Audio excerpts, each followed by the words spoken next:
The following episode of Dad vs. Daughter was made possible by a contribution from the op. Like Scoob, I don't know what to do. I'm lost and all I have is a bunch of hamburgers. Rook Reggie, Aroo! Like a Kloosh? Zoinks! That's amazing! We have to find Velma and Daphne and Freddy! They'll help us get out of this mansion! Yeah! Hey there, my name's Senfeng Lim and I'm one of the co-designers behind this game that Dad and Daughter are playing right now, which is Scooby-Doo Escape from the Haunted Mansion by the Op. And you're about to find out more about it from my co-designer, Jay Cormier. Hi, I'm Jay Cormier, one of the co-designers of Scooby-Doo Escape from the Haunted Mansion. You're watching Dad vs. Daughter, and I wanted to explain that this game is a little bit like a point-and-click adventure from the 90s, if you've been around long enough to play those kind of games, in which each of the Scooby-Doo gang has a verb in which they can interact with any of the objects in the game world with their own verb. And each of the characters also has their own narrative guide, and so then you would look that up in their narrative guide and you would get to hear in their voice, depending on how good your impression was, what they think, how when they interact with that object in the game world. So we had a lot of fun making the game, a lot of fun writing the game, and we really feel like you're going to be in your very own Scooby-Doo episode. So enjoy. Hello and welcome to another episode of Dad vs. Daughter. I'm Tim the Dad. I'm Megan the daughter. Man, that Jay and Sen, they're something else, aren't they? Yeah. So what are we playing? We are, in fact, playing Scooby-Doo Escape from the Haunted Mansion, and this is from the Op. Yeah, they told us that that's what we were playing, but we just wanted to make sure because, you know, it is that time where we have games dealing with spooky themes, and with that you have Halloween and trick-or-treating, and we didn't want any tricks. No. But this game has got some tricks to it. It has some treats. You get some Scooby snacks. Well, but you got to be careful because you don't want to lose all your Scooby snacks because that means negative points. So what we're going to do is we're going to kind of show you what comes in the box, but we can't show you any gameplay because that would just like give it away. Yeah. But we're going to talk you through it and we're going to give a spoiler-free review. So check it out. Okay.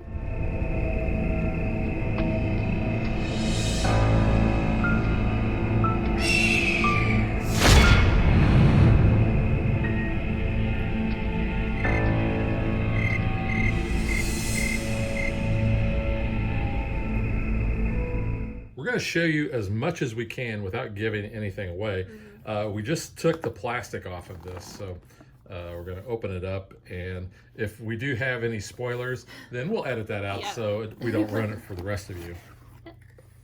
Read me first, the mystery manual. Alright, so there's a couple here.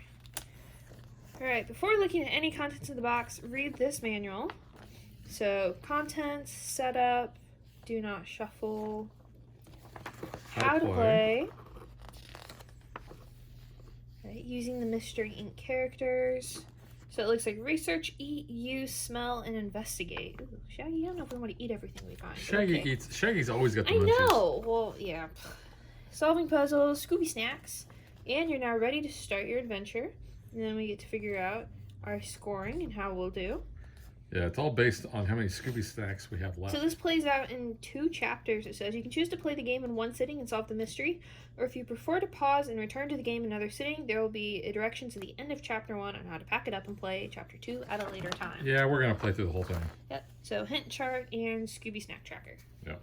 All right. So we do know that each character has their own book. We're not going to open the book, but you can see they have a number range. So Velma is 1,000 to 1999. Shaggy is 2,000 to $29.99. Like I'm giving prices. Yeah. Danger Prone Daphne is 3,000 to $39.99. Scooby-Doo is 4,000. I know, 4,000 to $49.99, and then Fred. You know, you can bet your ascot that Fred's going to be there. 5,000 to $69.99. He's got the biggest range there. Yep. And then we have our map tiles, which we're not showing those. No. And we have a whole deck of Escape Haunted Mansion cards. Won't show you the back of that. We do have a couple of those map tiles. And then we have our player pawns, I guess you could call them. Open these up. Yeah. So they look just like they did in the book we were just showing you. So there's Scooby-Doo. There's Fred. Yep.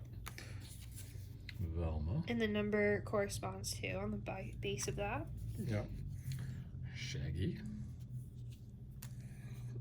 And danger prone Daphne. Yep. So then we have different secret envelopes. We have 1 through 8, looks like. Yeah, and then we have the big one for chapter 2, which is empty, and you're going to be putting stuff in there, but we're not going to open any of these until we are instructed to. Yep. So that is the contents. We know we didn't give anything away. So what we're going to do now is we're actually going to sit down and we're going to play through it. Then we're going to come back and tell you what we think. Okay.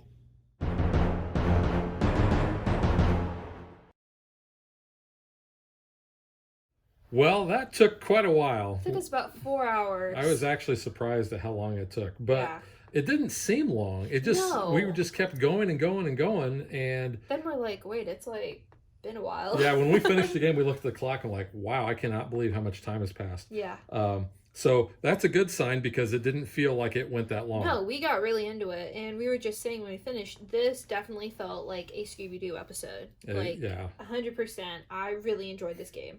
So let's talk about the negatives because there's very few in this. Yes. There are some transposition errors in the rule book. Yeah, when you get to one of the rooms, we had a couple issues lining up some of the codes with some of the cards that it gave us. We were looking at a hint, and a hint gave us a number, and we looked at the number. It did not match up with what it should have. And I think there was one other thing that didn't match up. Yeah.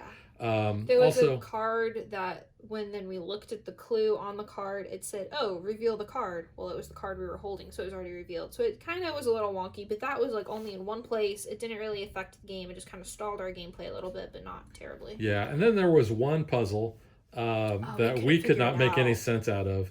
But no idea. with the hint, we were able to actually get past it. Yeah. So we were able to you're not going to be stopped by not being able to figure out a puzzle. Yeah. You're going to be able to get a hint and kind of basically get you where you should have been anyway. So really like that. We only ate 6 Scooby snacks to help us through. So we did pretty good there. We were about average when we did our scoring. Yeah, at about the end. middle of the road there. Yeah, so I mean that's pretty good for one of these type of like deduction, escapey type games because normally we don't do that well. Yeah. So component wise, I think the components are really good. Some of the pages on these books were actually stuck together. Yeah. Not really sure why. Just kind of like on the top when we were trying to pull them, we had to do it carefully so we didn't rip them. But again, that's kind of minor. The player standees actually worked out pretty good because the Yeah. bottoms flare out and you put the numbers next to other numbers. That wasn't as much of an issue as we kind of thought they would be when we opened this up. I know, because I was like looking for the little plastic standee you normally put the little cardboard bits in. Then I figured, oh, that might not keep the characters up. We never had an issue with them staying upright, and it actually worked out really well. Yeah, the map tiles themselves, all the numbers and everything were nice and clear. You didn't really have to pull a magnifying glass out and look at the fine details on that because you pretty much just kind of use the numbers and you use the people here. So like their numbers, like Velma's 1, Shaggy's 2, Daphne's 3, Scooby's 4, and Fred is 5. And you put those numbers in front of the other numbers that you're seeing. So, Velma, she researches, Shaggy eats, Daphne uses, Scooby smells, and Fred investigates. So, and basically what we did was Megan took Velma and Daphne, and I took Shag, Scooby, and Fred. And so when you got to the point where you had to read things, then we would read those. I do want to point out that one of the characters, before we saw what that character looked like, Megan, tell who my voice was. We were reading the introduction to how we started the game, like how did we get here, what's going on, the basic intro. And I don't know how you got this accent. He sounded like Detective Blanc, which is Daniel Craig's character in Knives Out. So like this really kind of thick Southern but like charming accent. And I didn't even mean to do it. And I'm just like sitting here and I was like, why do you sound like Daniel Craig? Like it was so weird.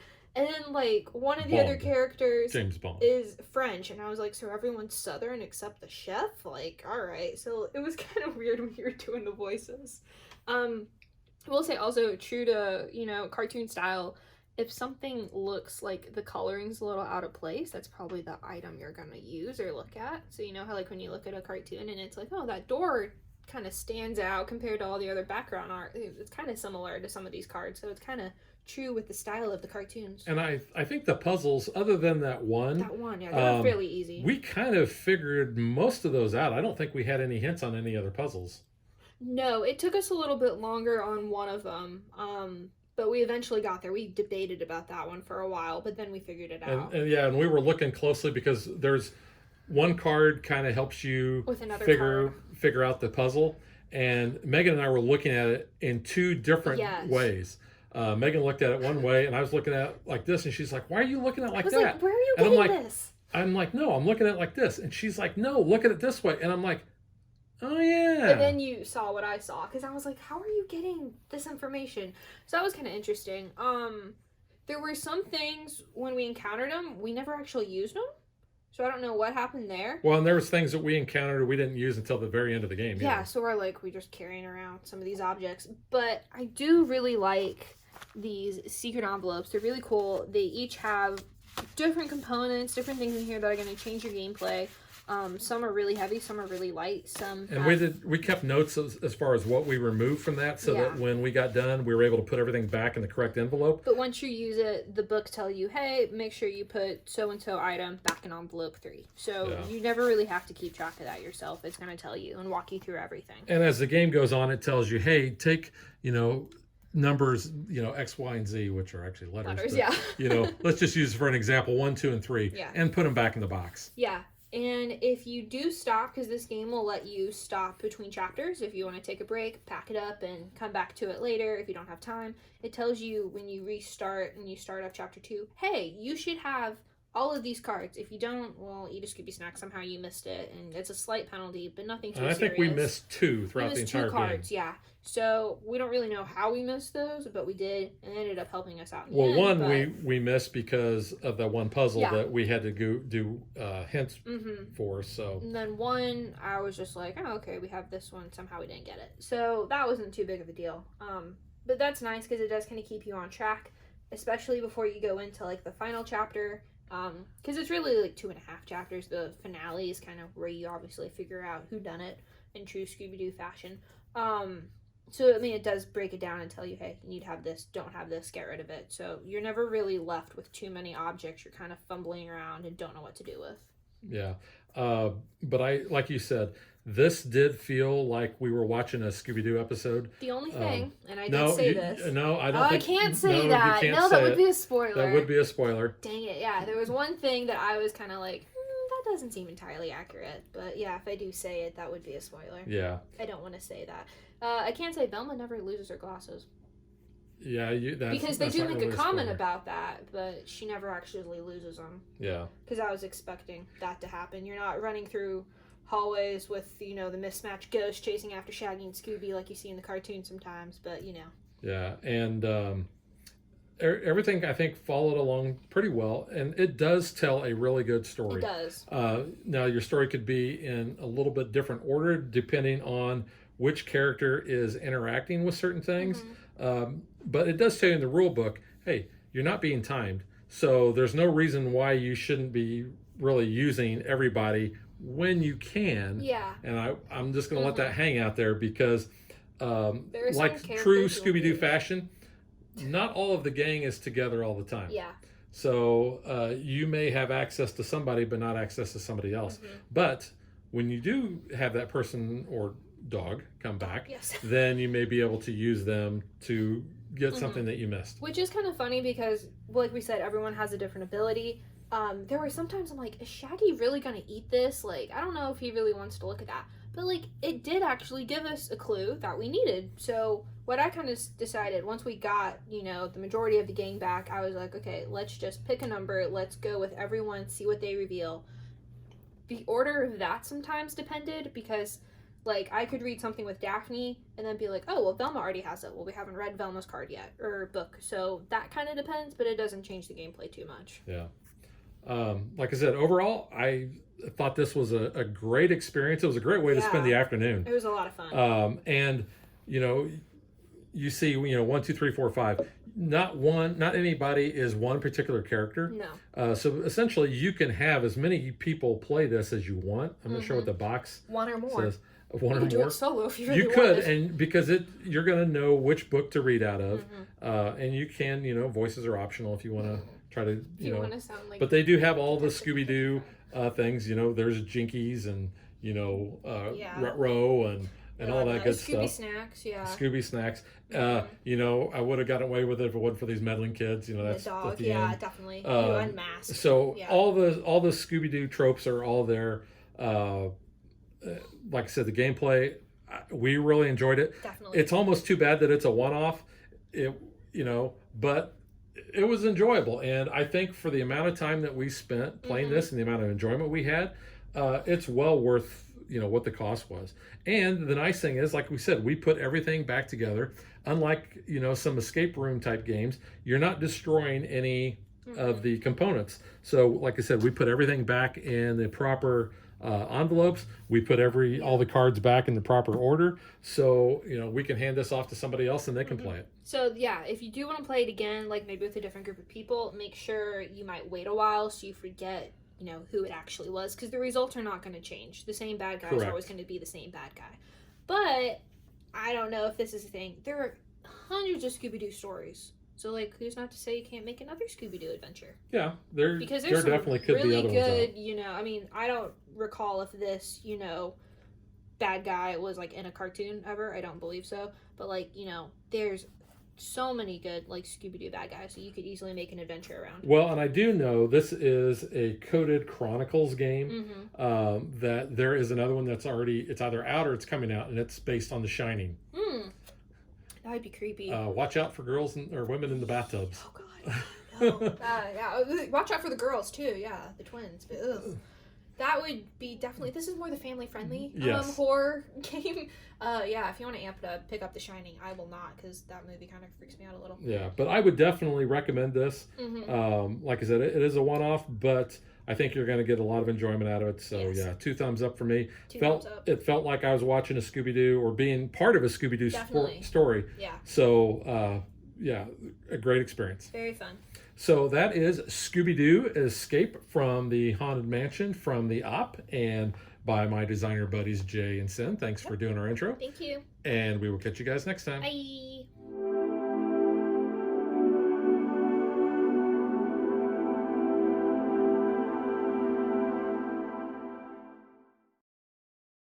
If you would like to support us, you can visit patreon.com/dadvdaughter.